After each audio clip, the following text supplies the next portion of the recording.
Assalamualaikum warahmatullahi wabarakatuh. Alhamdulillahirrabbilalamin. Bagaimana kabar teman-teman semua? Harap kalian dalam keadaan sehat walafiat. Oke, kita sekarang akan belajar PPKN tema 2 subtema 3 dan 4, yaitu tentang aturan bermain di sekolah dan bermain di tempat wisata. Sebelum kita mulai, ayo teman-teman semua kelas 2 kita mulai dengan membaca basmalah. Bismillahirrahmanirrahim. Nah, ini gambar depan sekolah kita, SDIT Bohati Islamic School 2. Gimana, kalian kangen tidak dengan sekolah dan dengan teman-teman semua? Salah, kita semua kangen ya. Kita berdoa semoga kita bisa berkumpul lagi, belajar bersama di sekolah SDIT Bohati Islamic School 2. Nah, tiap sekolah pasti punya tata tertib atau aturan masing-masing. Nah, sekolah kita juga sama, SDIT Bohati Islamic School 2 punya tata tertib. Hari ini kita akan bahas tentang tata tertib di sekolah. Kalau di sekolah itu pasti ada kelas, ada lapangan, ada kantin, ada toilet, dan seterusnya ya. Tata tertib itu apa? Ayo, siapa yang tahu?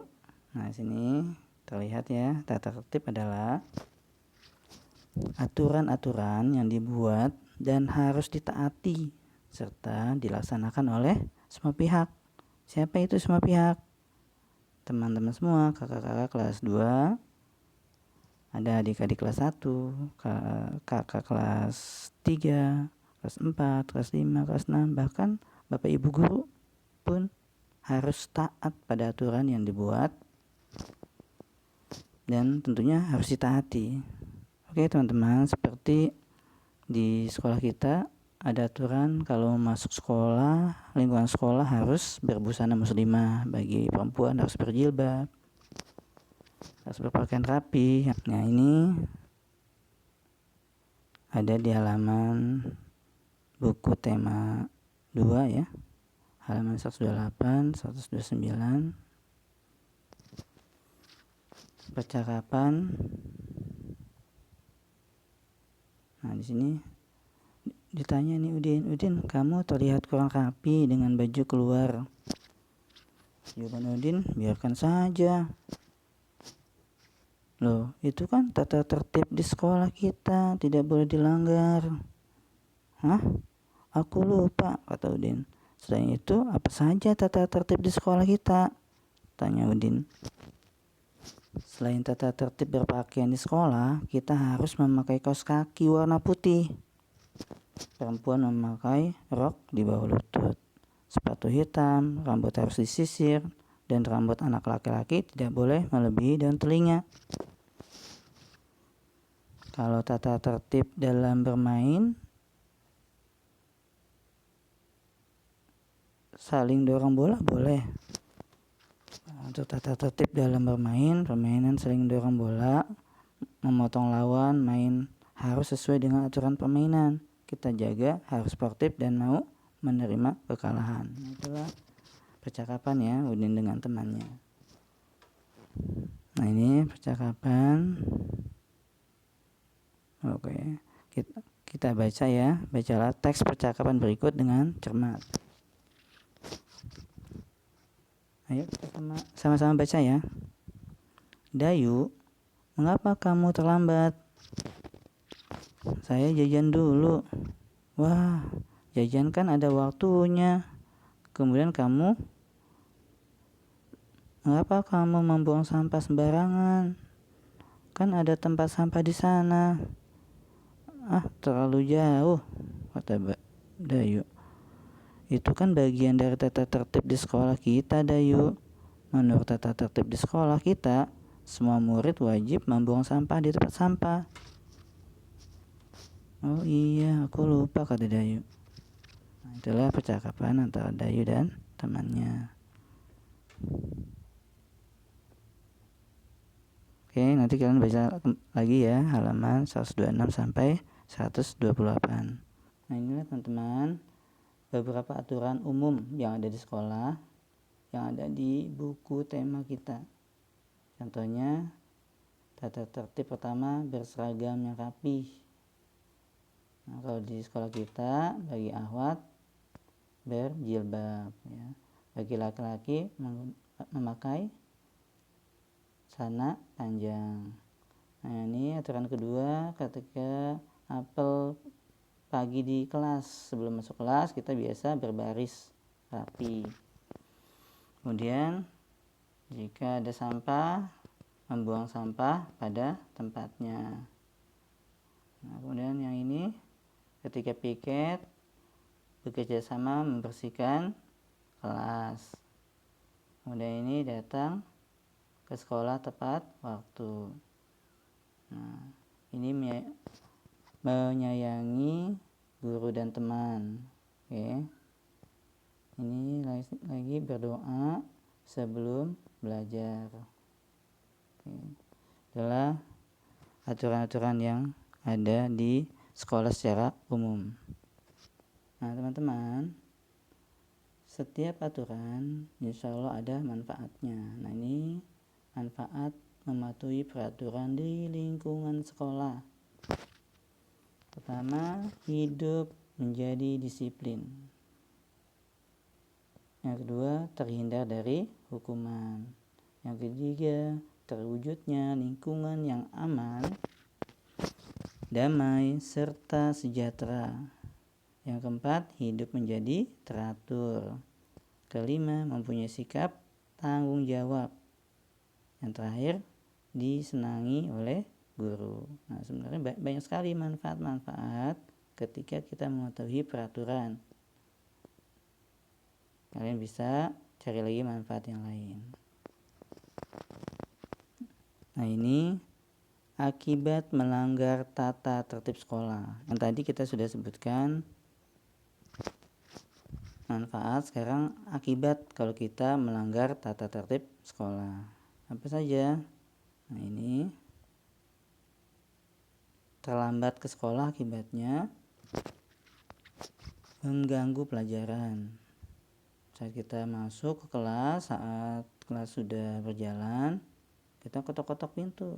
Nah, itu mengganggu konsentrasi, fokus teman-teman kita yang tadi fokus ke papan tulis atau ke guru, atau fokus sedang menulis. Dengan kehadiran teman kita yang terlambat, maka kita akan jadi fokus melihat yang baru datang. Yang kedua, apa akibatnya? Tertinggal pelajaran. Nah, yang ketiga yang paling tidak enak apa nih? Merasa malu.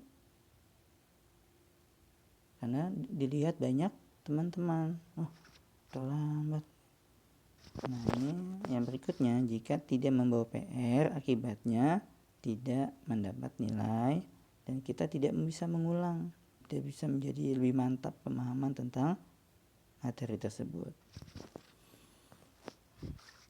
Tidak memperhatikan pelajaran, akibatnya apa? Tidak dapat mengerjakan soal karena kita tidak mengerti bagaimana cara mengerjakan soal tersebut.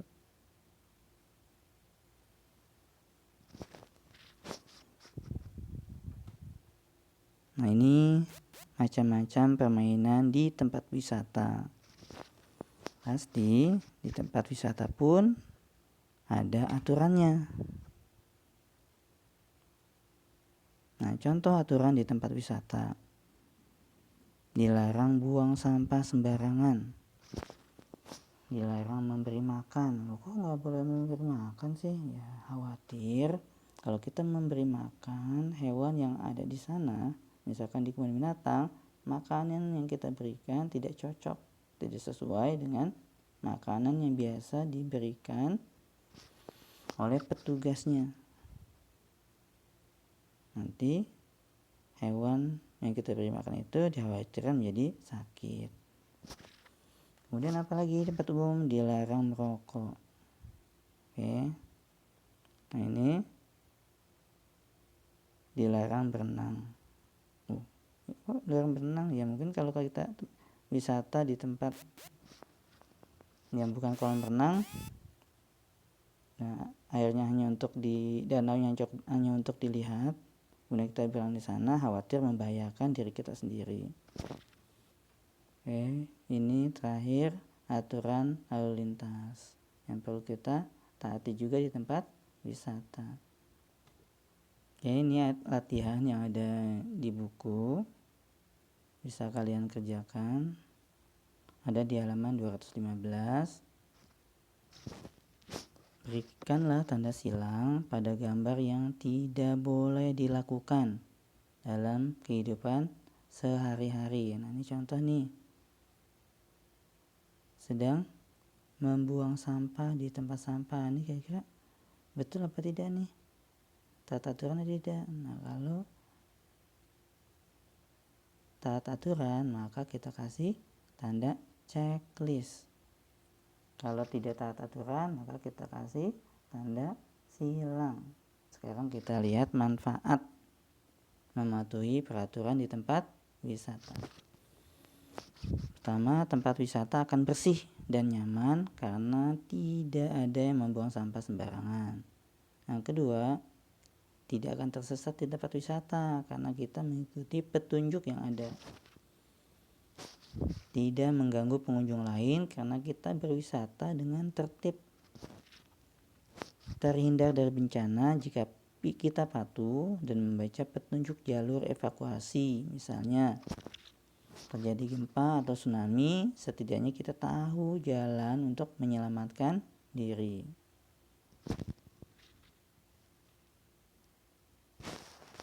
Terhindar dari bahaya jika kita membaca petunjuk arena berbahaya yang mana saja dan tidak mendekatinya, tentunya akan terhindar dari bahaya tersebut. Nah, sekarang kita lihat akibat tidak mematuhi peraturan di tempat wisata. Akibat pertama, tempat wisata tersebut menjadi kotor dan tidak nyaman. Akhirnya kita tidak betah berlama-lama di sana atau tidak mau ke sana lagi. Mengganggu pengunjung yang lain. Yang ketiga, membahayakan diri sendiri dan orang lain. Keempat, merusak fasilitas tempat wisata. Kelima, mendapatkan sanksi atau hukuman atau ganti rugi dan lain-lain. Nah, inilah kesimpulan di akhir video ini, yaitu karena itu kita harus mentaati peraturan dimanapun kita berada, baik di lingkungan rumah, tempat bermain, di sekolah, dan tempat wisata. Itu semua kita lakukan demi kebaikan diri sendiri dan juga kebaikan orang lain. Nah, teman-teman kelas 2, Pak Guru punya pantun nih. Ayo disimak ya. Nasi goreng rasanya gurih, dimakan di Kota Batu. Kuhaturkan terima kasih atas semua perhatianmu. Thank you.